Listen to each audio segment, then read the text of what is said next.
اس کے بعد ایک سوال یہ ہوا کہ کیا میت کو قبر میں پتہ چلتا ہے کہ اس کی قبر پر کون آیا ہے یا وہ اپنے گھر کے حالات سے واقف ہوتا ہے؟ رضوان بھائی نے فیصلہ آباد سے یہ پوچھا۔ دیکھیں، اپنے گھر کے حالات سے واقف ہونا تو یہ تو کوئی اس طرح نہیں ملتا، لیکن اتنی بات ضرور ملتی ہے کہ شب جمعہ، جمعرات کے دن شب جمعہ، یہ جو روحیں ہوتی ہیں نا، یہ بات یاد رکھیں کہ جو بدروح اس معنی میں نہیں جو ہمارے یہاں مشہور ہے، یعنی جو گناہگار روحیں ہیں، جو نافرمان روحیں ہیں، تو ان کو تو کوئی اجازت نہیں دی جاتی، وہ اسفل سافلین میں قید ہیں۔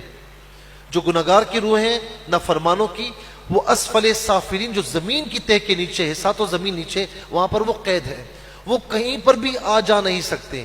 تو یہ جو مشہور ہوتا ہے نا کہ فلاں کی بدروح آ گئی، فلاں کی بدروح، یہ ایسے ہی ہے، اس کا کوئی شریعت میں گنجائش نہیں ہے، ٹھیک ہے؟ تو جو بد روحیں ہیں، یعنی گناہگار نافرمان روحیں، ان کو قید کر لیا جاتا ہے، ان کو آنے جانے کی اجازت نہیں ہوتی۔ جو مسلمان روحیں ہیں اور جو نیک روحیں ہیں، تو وہ شب جمعہ اپنے گھروں پر آتی ہیں اور دیکھتی ہیں کہ ان کے گھر والے ان کو ایصال ثواب کر رہے ہوتے ہیں، دعائیں مغفرت کر رہے ہوتے ہیں، تو دعائیں دیتے ہوئے چلی جاتی ہیں۔ اور اگر وہ دیکھتی ہے کہ کوئی خیال نہیں رکھ رہا، کوئی دعا نہیں کر رہا، تو پھر وہ کہتے ہوئے جاتی ہیں کہ جس طرح تم میرے ساتھ کر رہے ہو تو تمہارے ساتھ بھی اللہ تبارک و تعالیٰ ایسا کرے۔ تو یہ مضامین ہمیں احادیث کریمہ میں ملتے ہیں۔ تو کیا میت کو قبر میں پتہ چلتا ہے کہ اس کی قبر پر کون ملنے ہے؟ دیکھیں، میت ہمارے لیے ہے، وہ مردہ ہمارے لیے مردہ ہے، لیکن جیسے ہی قبر میں دفنا دیا جاتا ہے یا جیسے ہی برزخ کے معاملات شروع ہوتے، روح لوٹا دی جاتی ہے۔ مر ربک ما دینک ما کنت تقول فی حق ھذا الرجل، 3 سوالات ہوتے ہیں نا، تو وہ سوالات کب ہوتے ہیں؟ جب وہ روح اس کی لوٹا دی جائے۔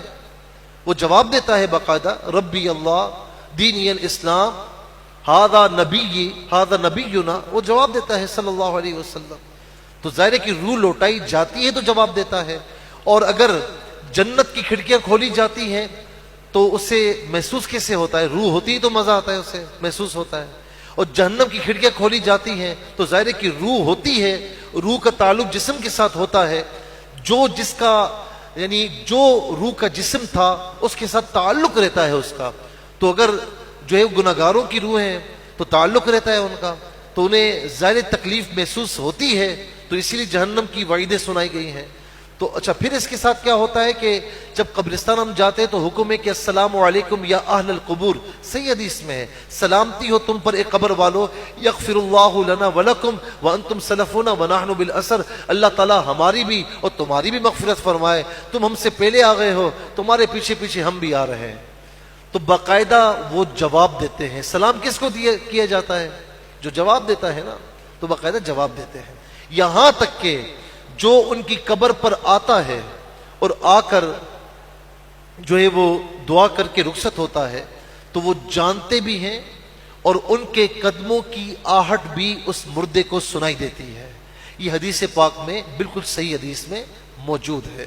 اسی لیے کہا گیا کہ مردے کے آپ سرہانے سے جو ہے وہ حاضی نہ دیں، بلکہ اس کی جو ہے وہ پاؤں سے حاضی دیں تاکہ اسے تکلیف نہ ہو۔ ظاہر ہے کہ آپ سرہانے لیٹے ہوئے ہیں، کوئی سر پہ آگے کھڑا ہو جائے تو آپ یوں دیکھیں گے نا، یوں کر کے، اسے تکلیف نہ ہو۔ اولیاء اللہ کے مزارت پر جاتے ہیں تو یہی تعلیم دی گئی کہ آپ پاؤں کی طرف سے حاضر ہوں تاکہ انہیں تکلیف نہ پہنچے۔